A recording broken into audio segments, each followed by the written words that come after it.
नमस्कार साथियों, मैं देवेश शुक्ला स्वागत करता हूँ आप सभी का आपके अपने यूट्यूब चैनल आरकेपी स्टडी प्लस पे। यहाँ पे जैसा कि आपने देखा पहली क्लास में हमने आपको बहुत ही महत्वपूर्ण 15 एमसीक्यू कराए थे। तो इसी सीरीज में हम आपको अगले 15 एमसीक्यू लेकर के आए हैं, जिसके माध्यम से हम और सारे महत्वपूर्ण क्वेश्चनों को जानेंगे।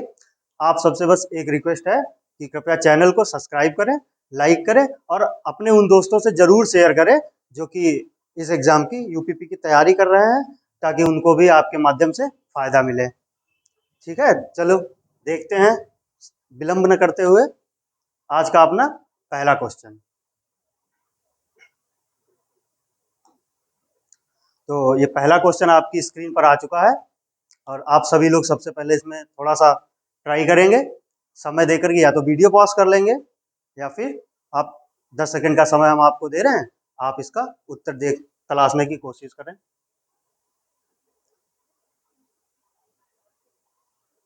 ठीक है, देखें पहला हमारा प्रश्न है, भारत देश में प्रथम कृषि विश्वविद्यालय की स्थापना की गई थी। तो ये जो प्रश्न है ये परीक्षा की दृष्टि से बहुत ही महत्वपूर्ण प्रश्न बन जाता है। तो हमें उम्मीद है आप सभी ने एक बार इस पे ट्राई किया होगा। देखेंगे, पहला जबलपुर में, दूसरा कानपुर में, तीसरा अयोध्या में, चौथा पंतनगर में। तो इसका सही जवाब क्या हो जाएगा? तो इस प्रश्न का सही जवाब हो जाएगा पंतनगर। अब आपने देखा प्रथम कृषि विश्वविद्यालय कहाँ का, पूरे भारत देश का जो प्रथम कृषि विश्वविद्यालय है वो कहाँ पर स्थापित है? ये स्थापित है हमारा पंतनगर में।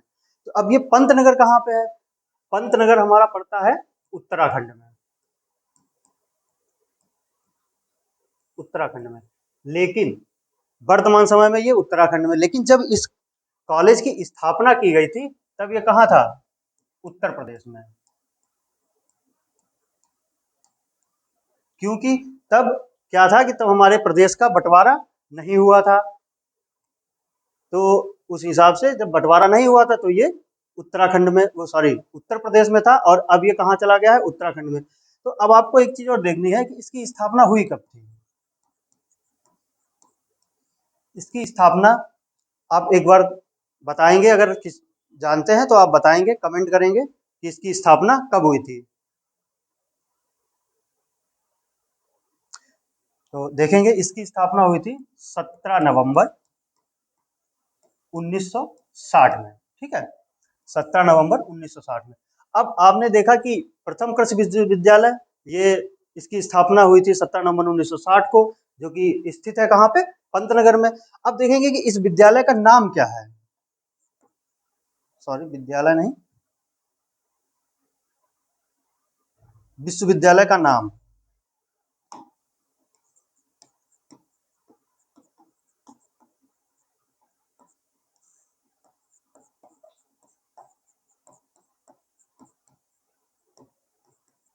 अगर उम्मीद है कुछ लोगों को इसका नाम पता होगा, तो जिन लोगों को नाम पता है एक बार लिखें।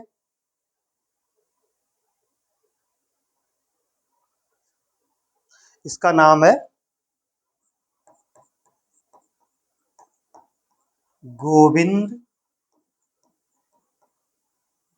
बल्लभ पंत कृषि एवं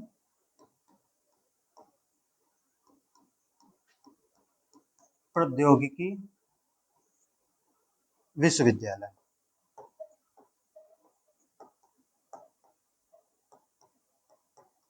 ठीक है, अब इसमें कई तरह से प्रश्न पूछ सकता है कि पहले कृषि विश्वविद्यालय का नाम क्या है, उसकी स्थापना कब हुई थी, और वो कहाँ पर स्थित है, जब इसकी स्थापना हुई थी तब कहाँ पर स्थित था, और वर्तमान समय में ये कहाँ पर है। अच्छा, जो ये विश्वविद्यालय है, जब हमारे देश में 1968 में पहली हरित क्रांति आई, तो इस विश्वविद्यालय का उस हरित क्रांति में बहुत बड़ा योगदान रहा। तो हमारे देश में जो पहली हरित क्रांति थी वो कब थी? 1968 में। तो इस विश्वविद्यालय का क्या हुआ कि आपके जो हरित क्रांति थी इसमें बहुत बड़ा योगदान रहा, क्योंकि यहीं से सारे बीज, जो कि हमने मॉडर्न बीज उनको लेके आए, ताकि हमारे देश में जो है अनाज का उत्पादन बढ़ सके। अब हरित क्रांति, इसका जो है हरित क्रांति में बहुत योगदान रहा, इसलिए हमारी थी पहली हरित क्रांति।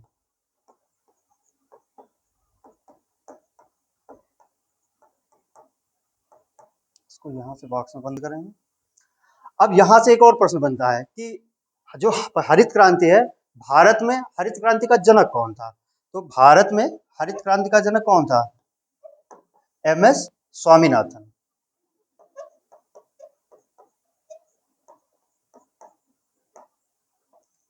अब इसी के साथ में ये देखेंगे कि भारत में जो हरित क्रांति थी उसके हमारे प्रणेता कौन थे? एम.एस. स्वामीनाथन। और इसी तरह से विश्व स्तर पर जब हरित क्रांति आई तो उसके प्रणेता कौन थे? विश्व स्तर पर इनका नाम है नॉर्मन बोरलॉग।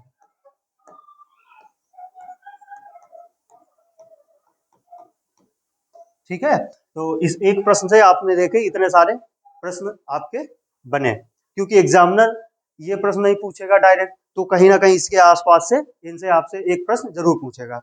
तो आप लोग चाहें तो एक बार स्क्रीनशॉट ले सकते हैं। एक सेकंड के लिए मैंने आपको रोका है। और बीच बीच में आप सभी लोग वीडियो के साथ साथ में, वीडियो देखने के साथ साथ में सब्सक्राइब करें चैनल को, अगर नहीं आपने सब्सक्राइब किया है, और अपने दोस्तों में शेयर जरूर करें। तो चलिए बढ़ेंगे अपने अगले क्वेश्चन की ओर। तो अगला क्वेश्चन आपकी स्क्रीन पे आ चुका है, जो कि है उत्तर प्रदेश में सबसे शस्य जलवायु होना चाहिए। यहाँ पर शस्य जलवायु, उत्तर प्रदेश में शस्य जलवायु क्षेत्र की संख्या कितनी है? तो देखें आप लोग एक बार इसका उत्तर बताएं। ऑप्शन आपके हैं 5, 7, 9 और 11।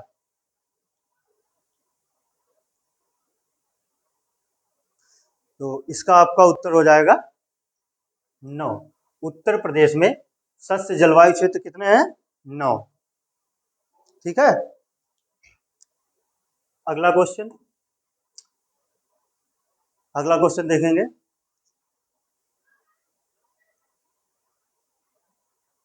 अगला प्रश्न है उत्तर प्रदेश का कौन सा जिला पान उत्पादन के लिए प्रसिद्ध है? उत्तर प्रदेश का कौन सा जिला पान उत्पादन के लिए प्रसिद्ध है? ऑप्शन पहला है ललितपुर, दूसरा है झांसी, तीसरा है बांदा और चौथा है महोबा।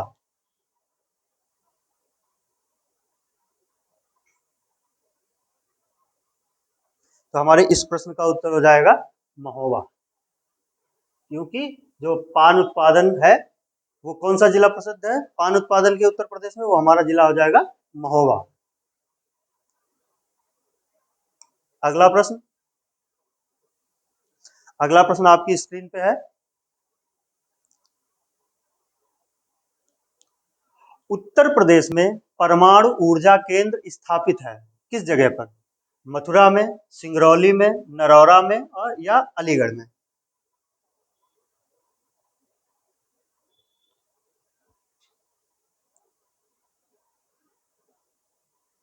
कुछ लोगों को इसका जवाब जरूर पता होगा, तो वो लोग कमेंट में जरूर टाइप करेंगे। तो इसका हमारा जवाब हो जाएगा नरौरा में।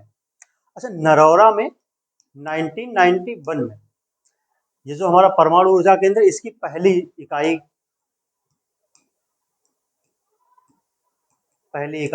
शुरू की गई थी। ठीक है, तो अगर प्रश्न ये पूछ ले कि नरौरा में जो परमाणु ऊर्जा केंद्र है उसकी शुरुआत कब हुई थी, तो आपका यही हो जाएगा, क्योंकि पहली इकाई जब बिजली उत्पादन शुरू किया तो आप यही करें, लिखेंगे कि 1991 में। ठीक है, अगला प्रश्न, आपका अगला प्रश्न है माता टीला बांध किस राज्य में स्थित है? माता टीला बांध किस राज्य में स्थित है? Option A Uttar Pradesh, option B Madhya Pradesh, option C Rajasthan और ऑप्शन डी बिहार। सब लोग जवाब देंगे।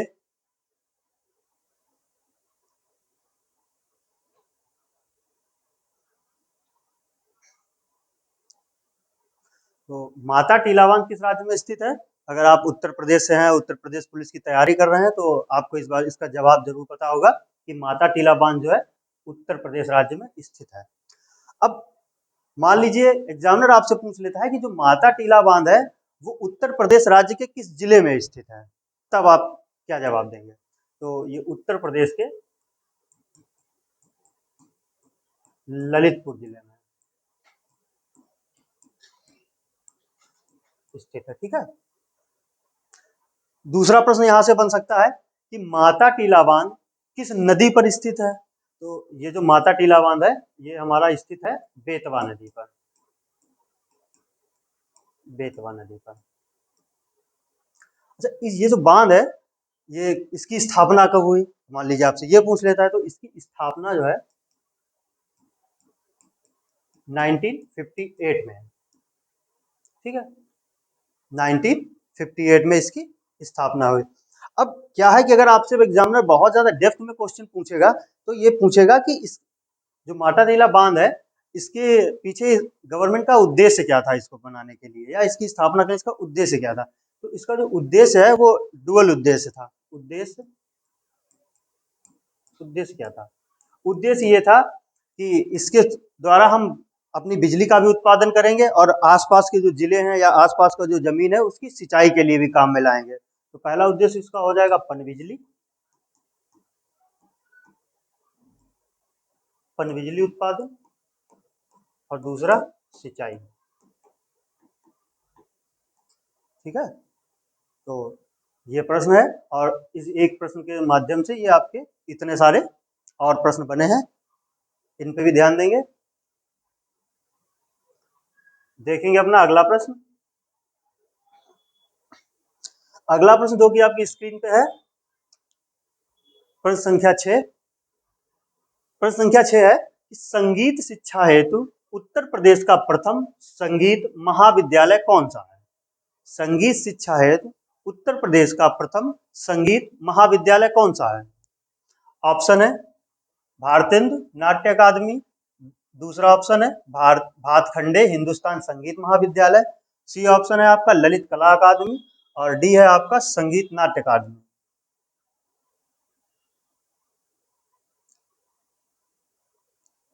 सभी लोग एक बार जवाब जरूर देने की कोशिश करेंगे कि इस प्रश्न का कौन सा ऑप्शन सही है। तो देखेंगे इसका उत्तर। तो इस सवाल का उत्तर हो जाएगा आपका भातखंडे हिंदुस्तान संगीत महाविद्यालय। अच्छा, अब ये मान लीजिए क्वेश्चन आपसे इस प्रकार पूछ लेता है कि भातखंडे हिंदुस्तान संगीत महाविद्यालय ये स्थित कहाँ है? तो इसकी जो ये जो स्थित है ये आपका है लखनऊ में। जो लोग लखनऊ गए होंगे तो या लखनऊ के रहने वाले हैं तो उन्होंने जरूर देखा होगा कि कैसर बाग में ये हमारा स्थित है। अच्छा, इसका पूर्व नाम क्या है? एक बार सोच के बताएंगे।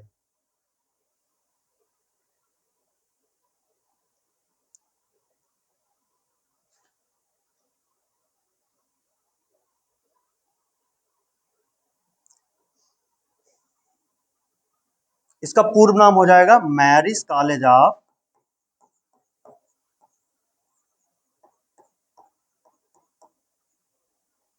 Marriage college of music. अच्छा, इसकी स्थापना कब हुई थी? इसकी स्थापना हुई थी 1926 में। ठीक है, तो 1926 में जब इसकी स्थापना हुई थी तब इसका नाम था मैरिज कॉलेज ऑफ म्यूजिक, और इस समय वर्तमान में इसका नाम है क्या? भातखंडे हिंदुस्तान संगीत महाविद्यालय। ठीक है, बढ़ेंगे अपने अगले प्रश्न की ओर।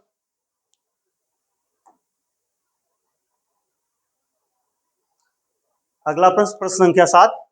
अमीर खुसरो ने किसके विकास में अग्रणी भूमिका निभाई? Option A Brajbhasha, option B Awadhi, option C Khari Boli, option D Bhojpuri.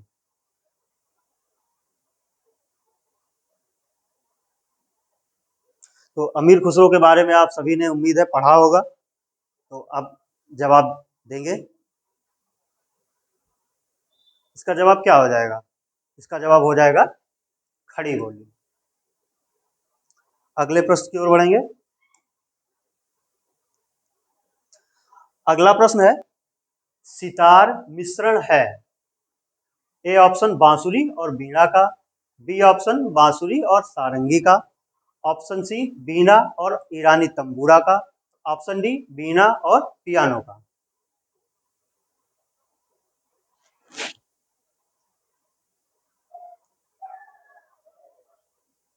तो आपका इस प्रश्न का सही उत्तर क्या होगा? तो आपके इस प्रश्न का सही उत्तर हो जाएगा वीणा और ईरानी तंबूरा। ठीक है, तो इस प्रश्न का आपका सही जवाब हो जाएगा ऑप्शन नंबर सी, वीणा और ईरानी तंबूरा। अगला प्रश्न, अगला प्रश्न है तानसेन का मकबरा कहाँ स्थित है? तानसेन का मकबरा कहाँ स्थित है? Option A Agra, option B Gwalior, option C Jhansi और ऑप्शन डी जयपुर। तो तानसेन का मकबरा कहाँ पे स्थित है? तो तानसेन का मकबरा स्थित है ग्वालियर में। अच्छा, इनका जन्म जो है, इनका जन्म भी ग्वालियर में हुआ था।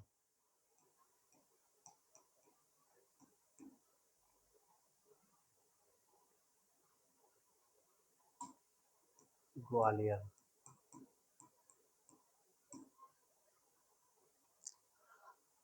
इनका एक प्रश्न और बनता है, इनके बचपन का नाम पूछा जाता है आपसे। बचपन का नाम, तो इनके बचपन का नाम था रामतनु पांडे।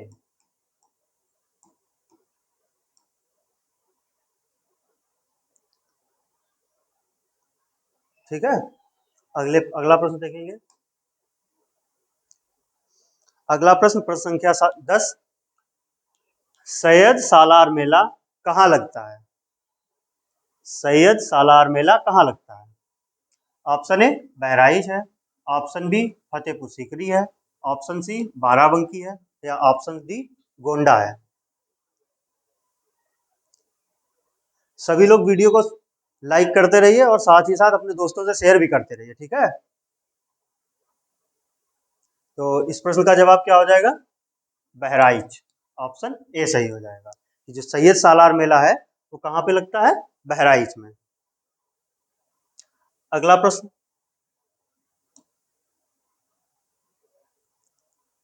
अगला प्रश्न है आपका, प्रसिद्ध शास्त्रीय गायक भीमसेन जोशी संबंधित हैं? ऑप्शन ए बनारस घराने से, ऑप्शन बी किराना घराने से, ऑप्शन सी लखनऊ घराने से और ऑप्शन डी है आपका रामपुर घराने से। तो सभी लोग एक बार ट्राई करेंगे।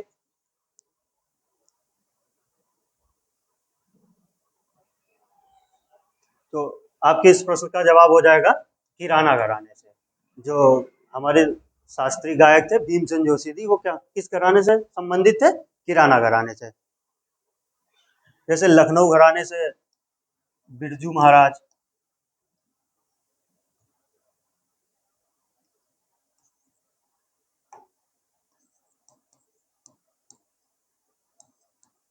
बिरजू महाराज ये क्या थे? ये कथक करते थे। ठीक है, अगले प्रश्न की ओर बढ़ेंगे।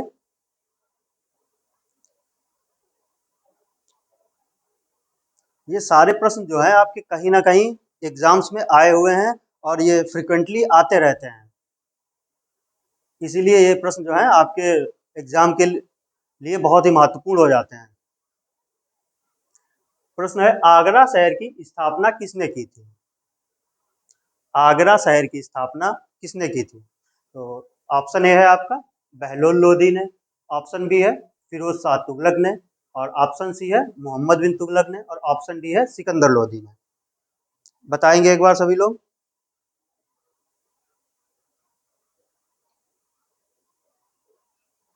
तो इसका आपका सही ऑप्शन हो जाएगा सिकंदर लोदी ने।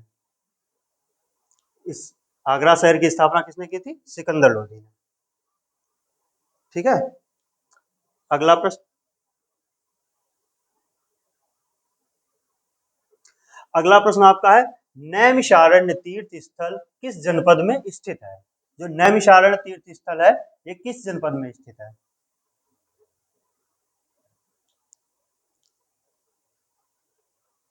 Option A Mathura, option B Ujjain, option C Sitapur, option D Jabalpur. तो ये जो नैमिषारण तीर्थ स्थल है ये कहाँ स्थित है? सीतापुर जिले में। अगले प्रश्न पर ऑप्शन सॉरी प्रश्न संख्या 14, किस नगर को भारत का सिराज कहा जाता है? Option A Agra, option B Jaunpur, option C Prayagraj, option D Lucknow. इसका जवाब देंगे सभी लोग जल्दी से। तो इसका जवाब आपका हो जाएगा जौनपुर। ये उस समय जब सरकी शासक इस पे शासन किया करते थे, उस समय पे इसको जो है भारत का सिराज कहा जाने लगे था। ठीक है। प्रश्न संख्या 15, जो कि आज का अंतिम प्रश्न होगा। इस पे आप सभी लोग एक बार ट्राई करेंगे। प्रश्न संख्या 15 है, निम्न में से किस जिले में कालिंजर का किला स्थित है?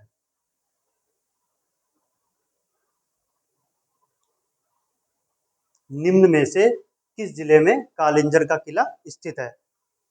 झांसी में, बांदा में, चित्रकूट में या जालौन में?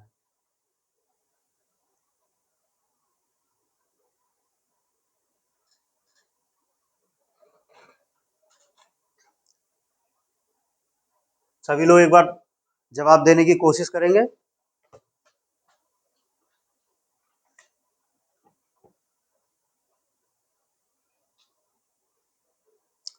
तो आपके इस प्रश्न का जवाब हो जाएगा बांदा। आपको याद होगा कि कालिंजर किला जीतने के लिए कौन गया था? शेरशाह सूरी।